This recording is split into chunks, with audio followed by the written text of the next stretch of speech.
कवि कहता है, सोना कितना सोना है, सोने जैसा तेरा मन, सुन जरा सुन क्या कहती है दीवाने दिल की धड़कन।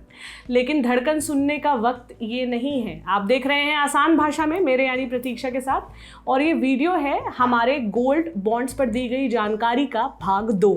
अगर आप पहला भाग देखकर यहाँ आ रहे हैं तो स्वागत, और अब तक पहला भाग नहीं देखा है तो डिस्क्रिप्शन में लिंक है, वहाँ से क्लिक करके वीडियो देखें, फिर इस पर लौटें।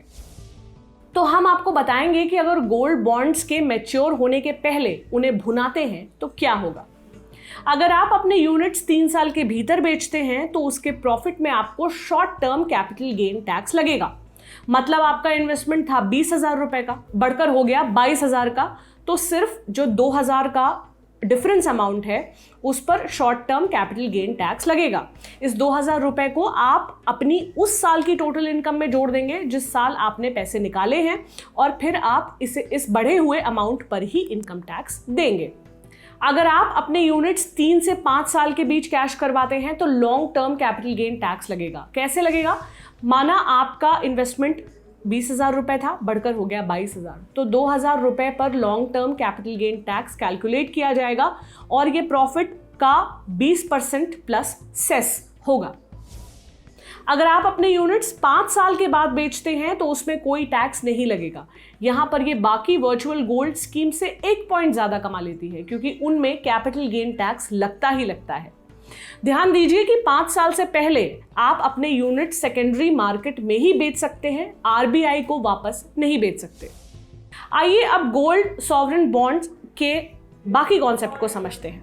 सोना एक कमोडिटी है। कमोडिटी का मतलब वो चीज जिसे अगर आप अपने पास जिंदगी भर भी रखे रहें तो भी आपको पैसा कमाकर नहीं देगी। आपकी सोने की चेन आपके गले में पड़े पड़े आपको क्या प्रॉफिट दे रही है? कुछ भी नहीं। और जो चीज आपको नियमित रूप से पैसे कमाकर नहीं दे सकती, उसके दाम सिर्फ और सिर्फ डिमांड एंड सप्लाई पर आधारित होते हैं। अब बात सरकार के उधार की। आपको पता ही होगा कि सरकार का बहुत सारा खर्चा रहता है विकास कार्यों में, सैलरी देने में, वगैरह वगैरह। और सरकार की आय के 2 सबसे बड़े स्रोत क्या हैं? टैक्सेशन और उधार। उधार वर्ल्ड बैंक से भी लिया जा सकता है, IMF से भी लिया जा सकता है, और बाकी सारे विकल्पों के अलावा जनता से भी लिया जा सकता है। जनता से उधार लेने के लिए वही प्रोसेस ठहरी जो प्राइवेट कंपनियों की होती है। प्राइवेट कंपनियां डिबेंचर इशू करती हैं। ये उधार होता है जो कंपनियां लेती हैं। शेयर लेने वाले व्यक्ति का प्रॉफिट लॉस में फायदा नुकसान होता है, लेकिन डिबेंचर लेने वाले व्यक्ति को नफे नुकसान से कोई मतलब नहीं, बस ब्याज लेना उसका काम है। डिबेंचर को डेट बॉन्ड भी कहते हैं। जब सरकार ऐसे डिबेंचर इशू कर रही है तो उसे सॉवरेन बॉन्ड कहते हैं। तो जब हम सुने सॉवरेन बॉन्ड तो जान लें कि रिटर्न्स बेशक कम मिले, लेकिन ये जरूर है कि आपके पैसे शायद ही डूबे। तो जैसा डिबेंचर्स में होता है वैसा ही हिसाब किताब सॉवरेन बॉन्ड का भी है। सरकार आम लोगों से उधार लेती है, और जिसने सरकार को उधार देकर सॉवरेन बॉन्ड लिए हैं उनको कोई मतलब नहीं कि सरकार को घाटा होता है कि फायदा। उन्हें उनके पैसे यानी मूलधन और उस पर ब्याज, जिसे कूपन रेट भी कहते हैं, तयशुदा समय पर मिलते रहते हैं। अब एक सवाल कि डिबेंचर में तो आपका मूलधन एक ही रहता है, लेकिन गोल्ड सॉवरेन बॉन्ड में आपका मूलधन क्यों घट बढ़ रहा है? जवाब यह है कि दरअसल गोल्ड सॉवरेन बॉन्ड में भी सरकार लोगों से उधार ले रही है, लेकिन अब की बार सरकार ये नहीं कह रही कि हमें रुपए उधार दो, वो दरअसल कह रही है कि हमें सोना उधार दो। तो माना आपने 10 ग्राम सोना खरीद कर सरकार को उधार दिया।